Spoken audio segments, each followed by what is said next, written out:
Assalamualaikum dan salam sejahtera. Baik, hari ini kita teruskan lagi pembelajaran Bahasa Melayu tahun 3, muka surat 32, buku aktiviti jilid 2.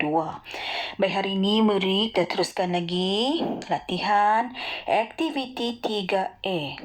Tengok di sini ya. Baca petikan dan jawab soalan yang diberikan. Okey, kita baca dulu petikan ini. Tajuknya, pilih yang menjimatkan. Okey, di sini ada dua orang individu, iaitu seorang wanita dewasa dan seorang lagi kanak-kanak. Ini sebenarnya di antara perbualan ibu dan anak. Si ibu ingin menerangkan penggunaan elektrik kepada anaknya. Wah, periuk elektrik baharu. Ibu, ini label apa? Okey, di sinilah penceritaan yang sebenar, iaitu mau diceritakan mengenai label yang ada pada periuk elektrik itu. Kalau tengok tu, nampak tu yang dalam kotak kecil itu ada label. Kalau kita baca situ, ada penggunaan tenaga, bintang ada 5, ada kabel cekap tenaga peralatan bersamaan dengan jumlah bintang. Okey, kita baca petikan ini. Ini label kecekapan tenaga. Melalui label ini, kita boleh mengetahui kadar penjimatan penggunaan tenaga elektrik periuk nasi ini.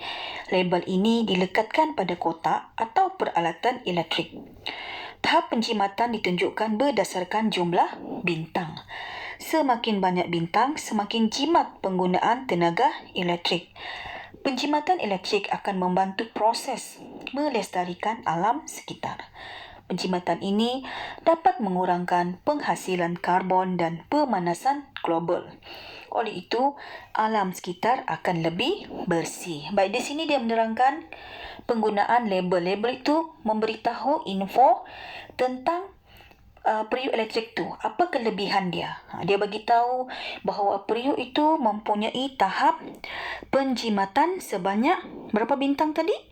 Kalau kita tengok sini adalah 5 bintang, berarti dia sangat jimat untuk digunakan. Apabila penggunaan elektrik itu dapat dijimatkan, maka kita dapat mengurangkan pencemaran alam sekitar, iaitu kita dapat melestarikan alam sekitar. Okey, murid-murid faham ya? Okey, sekarang kita pergi ke latihannya. Okey. Latihan ini sebenarnya ada 5 soalannya, cikgu pecahkan. Nanti kita tengok soalan yang 4 ke 5 tu di lain slide. Kita tengok dulu soalan 1 hingga 3. Ini adalah soalan kefahaman. Baik, ingat bila soalan kefahaman, apa yang selalu cikgu pesan? Jawab dengan jawapan yang betul dan jelas. Bukan jawapan yang ringkas. Jawab dengan menggunakan ayat yang lengkap. Okey, soalan pertama. Apakah fungsi label kecekapan tenaga? Apakah fungsi label kecekapan tenaga? Ada dia cakap tadi kan dalam petikan. Baik, di sini cikgu mau terangkan, apabila jawab soalan kefahaman tidak boleh terus maksudnya, apakah fungsi label kecekapan tenaga? Kamu terus jawab. Mengetahui kadar penjimatan. Tidak boleh tulis begitu. Walaupun jawapan kamu betul, tetap akan salah. Kerana ini adalah skema jawapan dia. Ada proses dia, ada prosedur dia yang perlu kamu ikut. Okey. Apa jawapan dia? Ya, fungsi label kecekapan. Kita kena ambil sikit ayat daripada soalan. Fungsi label kecekapan elektrik adalah untuk mengetahui kadar penjimatan tenaga elektrik sesuatu peralatan. Okey, ini ya. Nampak tu? Macam yang cikgu baca tadi. Okey. Seterusnya kita pergi nombor 2. Di manakah kita boleh lihat label tersebut? Di mana ya murid-murid? Ya, kita boleh melihat label tersebut pada kotak atau pada peralatan elektrik. Betul ya, kalau kamu beli barang elektrik, cuba kamu tengok. Ada tu di kotak label. Kalau bukan di kotak, di peralatan elektrik. Okey, seterusnya nombor 3. Bagaimanakah tahap penjimatan elektrik ditunjukkan? Ya, cikgu sudah ada bagi tahu tadi kan? Okey.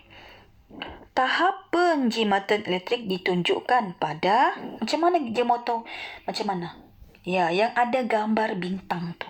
Itulah Maksudnya, tahap. Okey, ni ya. Tahap penjimatan elektrik ditunjukkan pada jumlah bintang. Kalau dia 2 bintang, berarti dia banyak menggunakan elektrik. Kalau semakin banyak bintang, maksudnya dia semakin penggunaan elektrik adalah jimat. Okey, seterusnya kita pergi ke soalan 4 dan 5. Okey. Soalan 4, berapa bintangkah penggunaan elektrik yang paling jimat? Ya, cikgu sudah cakap tadi kan, semakin banyak bintang, semakin penggunaan elektrik jimat. Okey, contoh jawapan dia. Yang paling jimat penggunaan elektrik ialah, ada tempat kosong kan? Cikgu sudah sebut tadi, murid-murid kena jawab, iaitu berapa bintang? Ialah 5 bintang. Tulis ya tempat kosong tu. Okey, soalan nombor 5. Apakah kebaikan amalan penjimatan elektrik? Ada di dalam petikan tadi. Ada 2, kita boleh tulis. Kita boleh pilih salah satu. Okey. Kebaikan amalan penjimatan elektrik ialah, tulis macam ini ya. Kemudian sambung. Ialah dapat, ada tadi dalam petikan. Salah satunya melestarikan alam sekitar. Itu pun boleh ataupun dapat mengurangkan pemanasan global. Okey. Okey ya murid-murid, itu saja untuk hari ini. Cikgu harap murid-murid faham dengan apa yang cikgu sampaikan. Selamat mencuba dan terima kasih.